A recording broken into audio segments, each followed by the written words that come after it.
Hey Kingdom Yogis, in this video I'm going to address a super common question that comes up, particularly when people are beginning to do yoga on their own or they're a new teacher and they're starting to create their own sequences and have to lead class. And the question is this: how long should I hold a pose?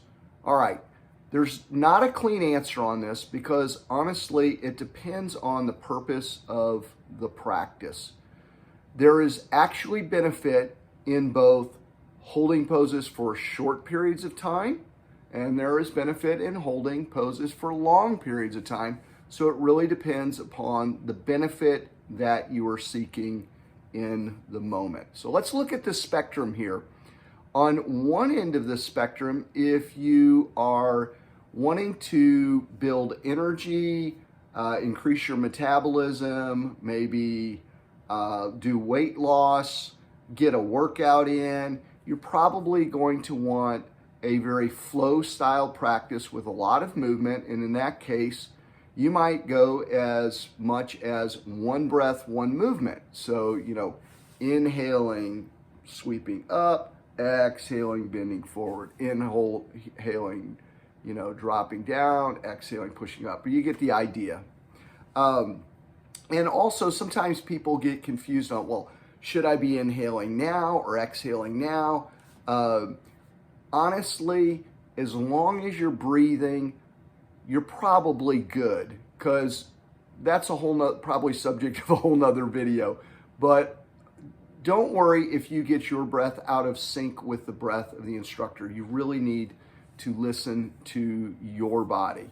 So on one end of the spectrum would be a more energetic, what we might call a yang style yoga, where you're building energy.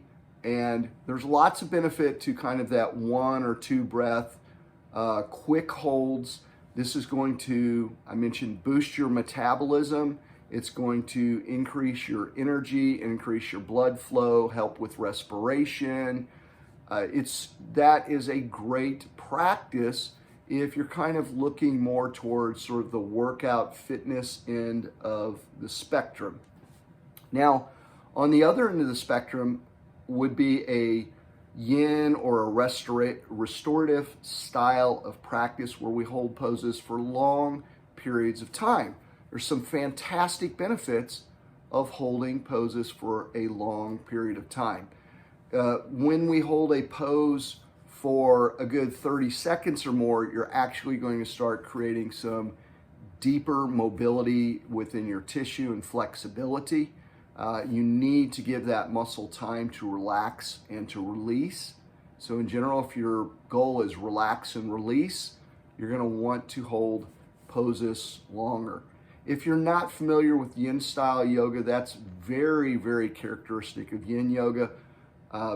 On the kind of the low end of the spectrum in yin yoga, you might hold poses for 45 seconds to a couple minutes. And you might hold poses 2 to 5 minutes on a little bit further end of the spectrum with yin yoga. And there are poses you can hold for more than 5 minutes. When you hold poses longer, you're going to create that deeper stretch. You're probably going to allow your body and your mind to slow down enough to experience a relaxation response or a parasympathetic response. And when that happens, your cortisol levels drop, and it is fantastic for your body and your overall health. It creates a drop in your blood pressure, a healthy drop in your blood pressure, lowers it. When you do long holds on poses, I also think mentally and emotionally, it creates resilience. There's something about holding poses long past your mental range of comfortableness or maybe even some physical comfort. You never want to push into pain, but holding a pose beyond when you feel comfortable with it is really great training to create mental and emotional resilience. So as you can see, it just really depends. If it's early in the morning and you get up and you want to shake off the sleep of night, you want to energize your body and wake up your mind, you might want a very strong flow style practice, 1 breath per movement or 1 or 2 breaths, maybe 3 to 5 breaths. If you're cooling down at the end of the day or after a workout, you might want to do some longer holds on poses and allow your body to truly sort of just go, I'm here, and relax and release. Now, that said, I would throw one other thing out there, and that is you don't necessarily have to hold every pose the same length of time. You know, when I'm practicing, if I get into really tight tissue like my hips, or maybe I have knots in my shoulder from being at a desk for a long time, or tension that I built up in the day, I'm going to hold those poses longer than maybe what I'm holding in the rest of my practice. For example, when I do pigeon, I almost always hold pigeon a good 2-3 times longer than what I'm generally doing in a practice. So let's say throughout my practice, I've been holding poses for 3 to 5 breaths. I would say for me, that's kind of a normative baseline flow for me personally. I tend to, in my own personal practice, lean toward like 8 to 10 breaths, longer holds. But when I get into like my hips and I'm doing something like pigeon, I'll hold a pose for, 15, 20 breaths sometimes, or at least 8 or 10 breaths, just because those muscles tend to be very tight on me. It is a thick, dense muscle, a lot of connective tissue. Now, the last thing that I want to say here is also when you hold poses for much longer periods of time, you're going to have a greater impact on the health of your connective tissues. Connective tissues are very dense, and you're going to particularly get into creating fascia glide. Fascia is a tissue, a connective tissue. It's kind of like a sleeve in the muscles, if you will. That's not the best analogy, but I'm gonna say that anyways. And ideally, we have what you call fascia glide, where that connective tissue smoothly moves. Ours gets kind of gunked up and stuck, and it takes long holds to release that. I will say long holds also are fantastic for releasing things that we are carrying emotionally in our bodies.